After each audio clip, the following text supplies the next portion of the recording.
Hello, everyone, and welcome into my giant thought dump and review about Avengers Endgame. Thank you so much for watching the reaction. If you just came over here from watching that, I really appreciate it. And if you've somehow clicked on this first, you're definitely going to want to check out my two-part reaction. Links in the description, pinned comment up here in the corner probably will link to part one. I definitely strongly recommend that you go watch that. First, if it isn't obvious, I am recording this on a different day from when I actually watched the movie. There are some movies that I watch here for the channel that I do prefer to do this review after I've edited the movie. Sometimes I just need that once over to really get my thoughts in order, and this movie, with how long it was and how much happened, definitely was one of those movies that I was like, I'm gonna wait. But if you ever do want my immediate post-watch thoughts, I do those over on my watch-alongs on Patreon. It's a little bit of a benefit to those watch-along content videos. All right, Endgame. If it wasn't clear from my reaction, I love this movie. 5 out of 5, easy. And the way that I'm structuring my thoughts this time around is I'm actually gonna go in order of what happened in the movie. I took notes while I was editing. First time I've ever done that. All right, how this movie started. I love how this movie started. Getting to see Barton right away was amazing. Getting to see his family turn to ash, not amazing.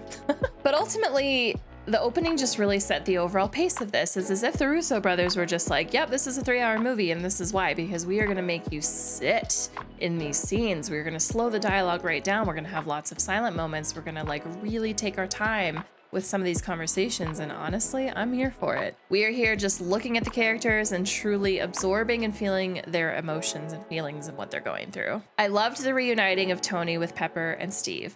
I loved Rocket sitting next to Nebula, grabbing her hand and holding her hand. That was a really nice moment. I especially love that because I think it nods to their unique relationship after what we went through in Volume 2 of the Guardians movie, where Rocket and Nebula kind of had their own little, I don't know, vibe going on. The PTSD that Tony was going through at the start of this movie made me just want to reach in to my screen and give him a hug. You could tell that he was scared, he was upset, and he was angry, but ultimately he was also relieved to be back with Pepper and back with the group. But of course, I think his real primary feeling and emotion was just general upset at having half the world gone and that they lost. For me, it is such a joy thinking back to how Tony was in the first and the second Iron Man movies, and just the journey that this character and this man has come through from then until now is just something really special. And I will talk more about Tony a little bit later. The meeting with Thanos on that planet that he was on was very interesting. I was not expecting the stones to be destroyed. I wasn't expecting Thor to just go in and chop his head off. I didn't catch it in the moment, and thank you so much to my Patreon community for reminding me that Thanos told Thor that he should have gone for the head. So I feel like this was Thor just getting that redemption and being like, I'm gonna fucking get your head. He clearly did not want to make the same mistake twice, and was it a spontaneous decision? Absolutely. Does it affect him later? Absolutely. I'll get to that in a bit. This 5-year time jump that happens at the start of the movie, I think my reaction spoke for itself, but I was shocked. My brain was like, what the fuck happens now? I was not expecting a time jump at all that severe. 5 years is a long time. A lot can happen in 5 years. A lot did happen in 5 years. That was just mind-blowing to me. Scott Lang, the way he came back from the quantum realm was really, really silly. It hit me so hard in the funny bone. I just could not handle that was how he was coming back. However, it makes sense because the only people that knew he was in the quantum realm were all turned to ash. So a rat walking on buttons was really the only way that was gonna happen, especially considering where the van was. What I wasn't expecting was his family to be okay. I was convinced that they were gone because of the post-credit scene at the end of Ant-Man and the Wasp. So to find out that Cassie is alive and well, and of course 5 years older, that was an incredibly emotional scene for me for a couple of reasons. So like I said in the reaction, my brain went to the whole Cassie side of things. Holy crap, imagine you thought your dad was dead for 5 years and then one day he just randomly shows up on your doorstep. How fucking crazy would that be? However, another reason why I got emotional is because that scene reminded me of Interstellar. If you know, you know. And that is my all-time favorite movie, literally my #1. So I thought of that movie, I drew my comparisons, and that's why I got emotional, and it just hit me really hard. I wasn't expecting to cry so early in the movie, but it's okay. It was a beautiful scene. Paul Rudd did a really great job with that. His facial acting, anytime I see such realistic emotional acting like that, it always makes me wonder what actors think about to get themselves to act like that, because he genuinely looked it's hard It's hard to get your face to act like it would. Like, I cannot fake cry because when I cry, my face gets really ugly, at least to me. It gets a certain way. I cannot fake it, even if I wanted to. Like, I physically cannot. So I always give huge props to actors for like putting themselves in an emotional state in their mind to get them to basically, they're not even acting, like they're realistically emotional, but whatever they've got going on in their brain is triggering them to do that. So yeah, it's a talent. Tony being a dad, how freaking sweet. Another thing that I absolutely was not expecting to happen in this movie because I was not expecting a 5-year time jump. So that was really, really cool. Little Morgan was adorable. I loved her in that little like Iron Man mask, or I guess it would be Pepper's version of the Iron Man mask. And I like him having a kid because it does affect his motivations and it affects his decision making a little bit, both the way we didn't want it, but then ultimately the end, the way we did. I think Peter being like not his child, but we could consider Peter like his first kid almost, right? Like a nephew, we'll call it, or like just big brother, little brother kind of relationship. I don't know. That ultimately motivated him, I think, but I think he was also thinking about Morgan as well. All right, the whole time travel, quantum realm stuff. I'm sure it was obvious at times. I was confused here and there during the movie, during the first watch.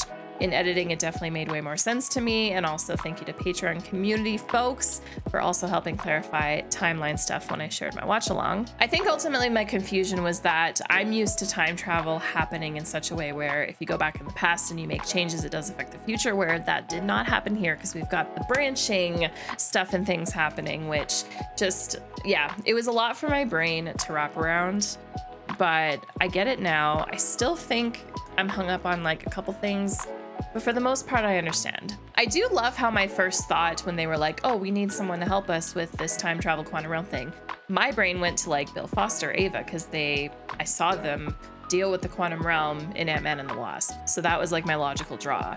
Tony and Bruce, well, Bruce admitted that it wasn't his area of expertise, but he ended up helping out anyway. But for them to like think of Tony first, to me, didn't really make any sense, but that's because I didn't know that Tony knew about this stuff. And at the same time, I'm not mad about him getting involved because it's how we got him to be back on board with this anyway. If my reaction did not make it abundantly clear, Smart Hulk, Professor Hulk, whatever we want to call him, this new mix of Bruce and Hulk together, oh my gosh, 1000% my favorite version of this character. From start to end, I love this version so much. I won't lie, I feel like every version of Hulk prior to this in all the former movies, I'm gonna see a little bit differently now, knowing that like this is how he ends up in the end. This was such a huge surprise for me. I loved it. Mark Ruffalo is great. What a great character. I will refer to him as the Thor Lebowski. I genuinely feel bad for him, and I just can't even imagine what's going on in his head. And Chris Hemsworth, what a legend. Absolutely loved his acting as like this version of Thor, just like drinking his life away, being really emotional and like letting out his tears and just like being distraught basically. And I won't lie, it seems like this version of Thor was actually really fun for Chris to act. I at least hope he had a great time playing this version of him. At this point in the movie, I really just wanted Thor to find his way back, and well, he ultimately did. The scenes where the group was talking about the Infinity Stones and like when and where can we time travel back into to be able to go get them, I just loved all of that. That was super fun. It was like a trip down memory lane talking about like all the things that have happened in past movies, so that was a great scene. I couldn't help but laugh though at how lost Scott was during all that, because brother has never been near any Infinity Stones, doesn't even know what they are. He's kind of just sitting there like, oh, this is great.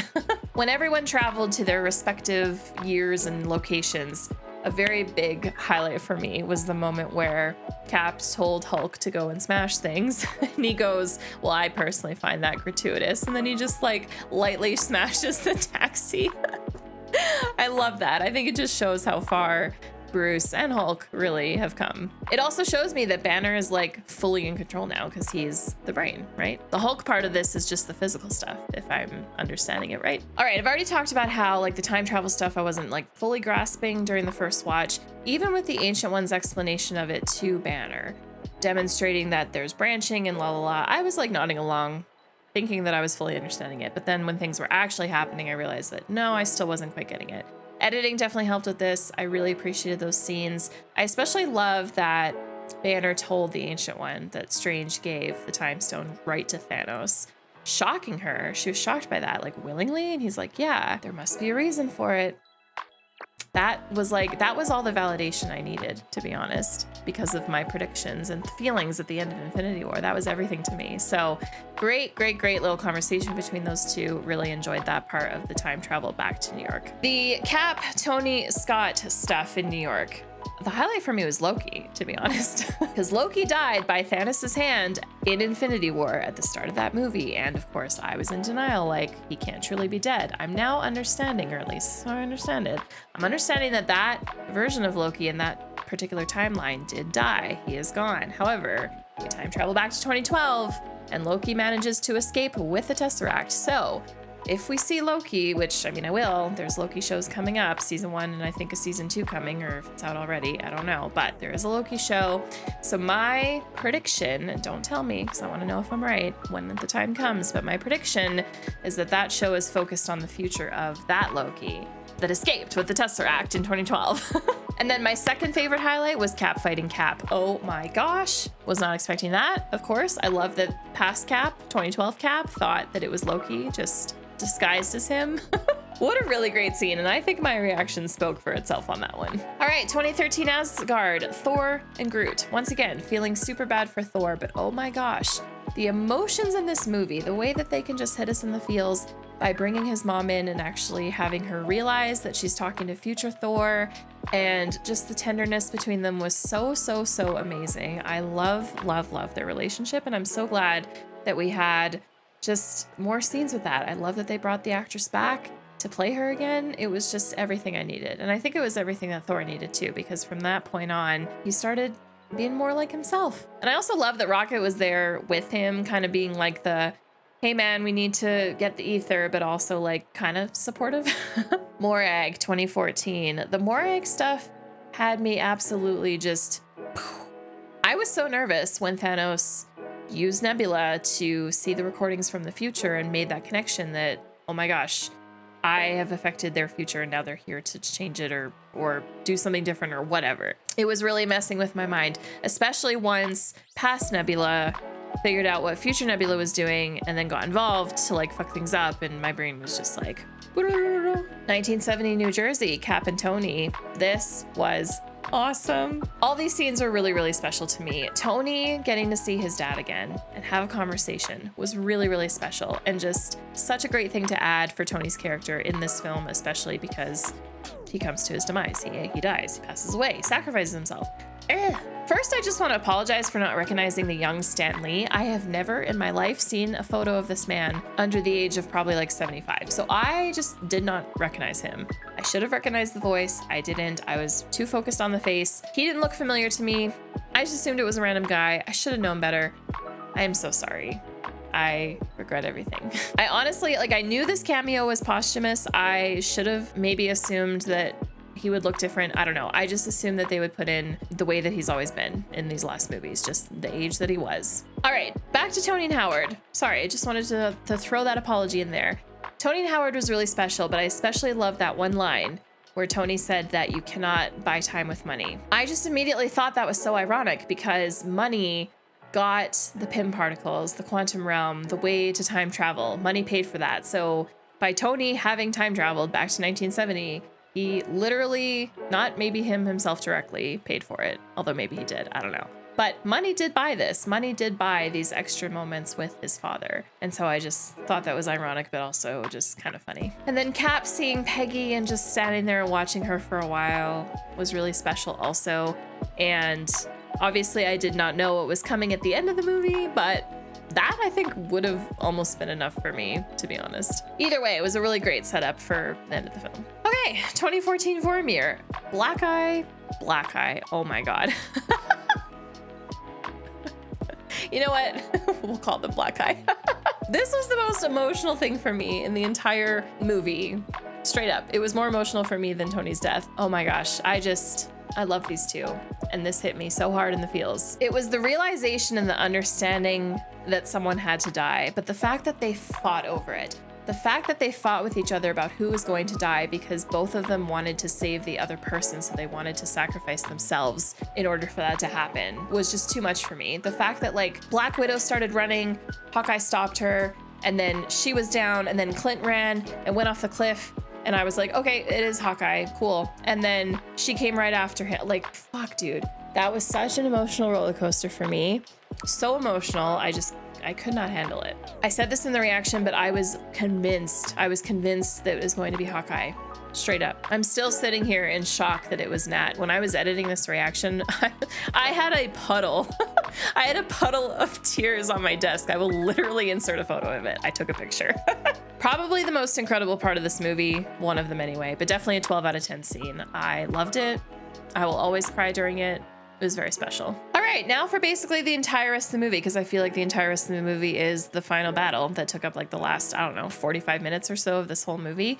What an incredible battle. But before we get into the battle, Hulk doing the snap and Clint getting a call from his wife should have made me realize that that meant everyone would come back, but somehow I still had to wait until the moment where they did all actually show up again to be like shocked by it, loving it, happy, emotional, crying. Once again, I really appreciated that the camera, like we spent time with everyone. It wasn't super fast paced, that it was like overwhelming or anything. Like it was so good. The Wakandan shouting, Cap yelling, Avengers Assemble. It was emotional. Battle scenes just get me, guys. Battle scenes are everything to me. They'll always make me emotional. I just love them. And the fighting during this big battle against Thanos and the children of Thanos was really, really cool. The women coming together was absolutely amazing, but was emotional because Black Widow wasn't there. And I feel like Nat definitely should have been out front center leading them all, but that's okay. The remaining women getting together was just everything. I loved it. And I love. Thank you, Russo brothers, for doing that. One scene that wasn't very long, but I really, really, really love. And again, this just touches back to my whole predictions thing from Infinity War and just feeling so validated.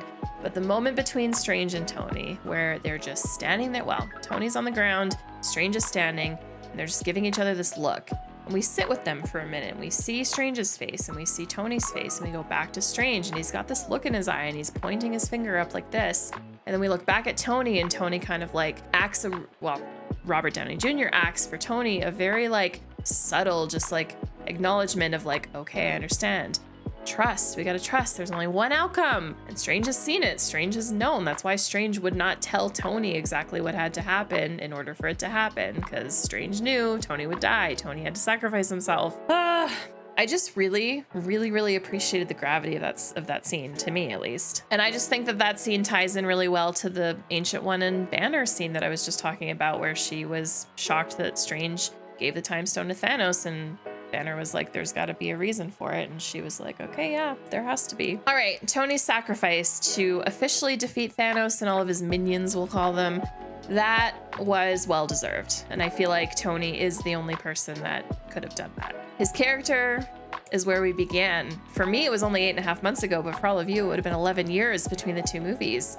And it's just something really special. This began with him, and this part of the story ended with him. I know technically Far From Home is the end, but this is a pretty good end. I especially loved when Pepper said that he can rest now. That was a very emotional line. And I'm really happy that Tony was surrounded by Pepper, Rhodey, and Peter when he passed. The funeral scene for Tony was really lovely, and once again, I'm really happy that we sat with it for a while. I like that the camera panned between all the different groups of people, and I feel silly, well, kinda, sorta. I didn't know who that kid was at the back. I'm very thankful for my Patreon community, once again, for letting me know that it was the kid from Iron Man 3. Very, very, very glad that, I don't know if it's the same actor or not, but I'm very glad that they brought that character back just for that. And finally, Steve. I was not expecting him to return as an old man. Nope, not at all. But editing was really fun because I got to notice subtle things like Bucky's facial expressions, completely telling us that Bucky knew exactly what he was gonna do. And to be honest, I am so damn happy for Steve and just the wrap up to his character. And I won't lie, obviously you saw that I didn't get super emotional during that scene in the reaction itself during my first watch, but oh my gosh, when I edited that scene, I was bawling my eyes out. And I think just watching it a second time, it just really got to me emotionally, because I think my first watch, I was so shocked that Steve was old that the emotions of what was happening just didn't quite hit me. But that's the thing about a second watch sometimes, is once you know the outcomes of things and you kind of have understanding, then the emotions of it, the gravity of it, can hit you harder. And that's what that did for me. Personally, I am super pleased with this ending of Captain America and Steve Rogers. If you've been on this journey with me since day one, you know that the Captain America movies have a very, very, very special place in my heart. They are my favorite. favorite MCU movies. I love them so much. I love Steve. I love Captain America. So this was just the best. And I'm so glad that we saw a quick glimpse of Steve and Peggy from back in time during their life together. It just makes me wonder, like, did they have kids? Did they have pets? Where did they go on vacations? What did they get up to? Like, I don't know if I'll ever know, but it's still something that I think about. So I won't lie, I do have some certain wonderings about specific characters as I continue my way through this franchise. However, the last time that I sat here and speculated about things, I had people taking that as an invitation to just outright tell me. So I am gonna keep all my wonderings to myself now. What I will say though is my plan, because Far From Home is next, and then after that, people have been wondering what I'm gonna do. Well, in between Far From Home and Black Widow, I have elected to watch 4 of the Marvel TV shows. My friends and mods have guided me on watch order for things, so the 4 shows are good choices. Don't worry, the first one is WandaVision, August.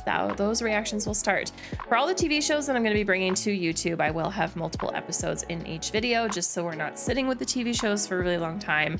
And I do plan on watching all of the Marvel TV shows. However, there are many of them, and it is going to take quite some time. So they won't all be coming to YouTube, but they will all be going to Patreon. So just like I did with Star Wars, where films and some TV shows came to YouTube and others just stayed on Patreon, it's going to be the same thing with the MCU shows. So definitely come and hang out with us on Patreon if you are interested in that.